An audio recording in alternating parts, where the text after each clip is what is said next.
pencegahan korupsi masih dilaci.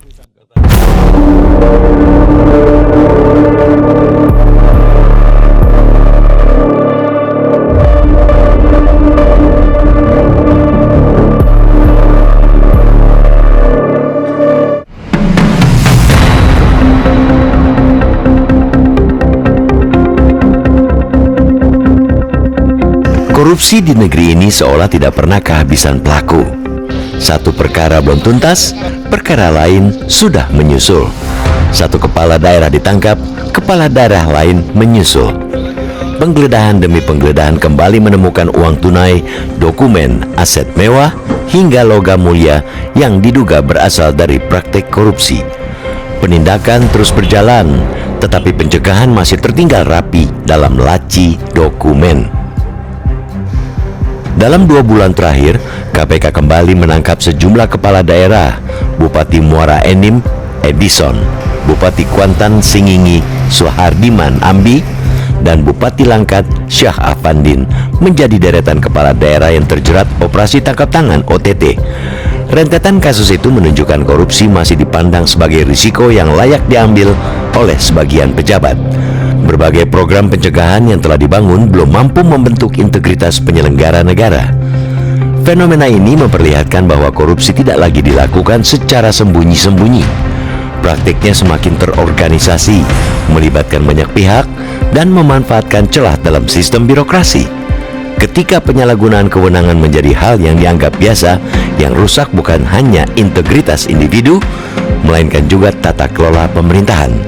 Ironisnya, Indonesia tidak kekurangan perangkat hukum, regulasi, lembaga pengawas, sistem pengendalian, hingga strategi nasional pencegahan korupsi telah tersedia. Persoalannya terletak pada implementasi. Pencegahan terlalu sering berhenti sebagai dokumen, slogan, atau sekadar pemenuhan kewajiban administratif.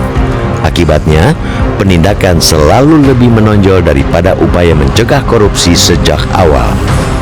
Pemerintah harus menjadikan pembangunan sistem pencegahan sebagai prioritas. Dibutuhkan peta jalan yang jelas, terukur, dan mengikat seluruh kementerian, lembaga, serta pemerintah daerah. Peta jalan itu harus memuat target, indikator keberhasilan, mekanisme evaluasi, dan sanksi yang tegas bagi instansi yang mengabaikannya. Fokus pencegahan juga harus diarahkan pada sektor-sektor yang paling rawan, seperti pengadaan barang dan jasa, perizinan, pengelolaan anggaran, serta promosi dan mutasi jabatan, digitalisasi pelayanan publik, transparansi anggaran, pengawasan berbasis teknologi, dan penerapan sistem merit harus dijalankan secara konsisten, bukan sekadar menjadi proyek sesaat. Penegakan hukum tetap penting untuk menimbulkan efek jerah. Namun, penindakan saja tidak akan pernah cukup. Aparat akan terus mengejar pelaku baru apabila sistem pencegahannya tetap lemah.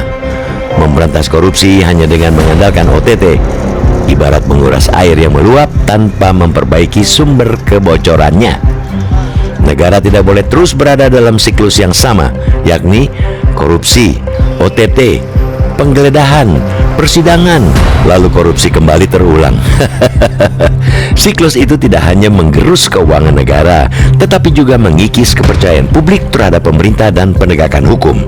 Karena itu, pencegahan korupsi tidak boleh lagi menjadi pelengkap atau sekadar program di atas kertas.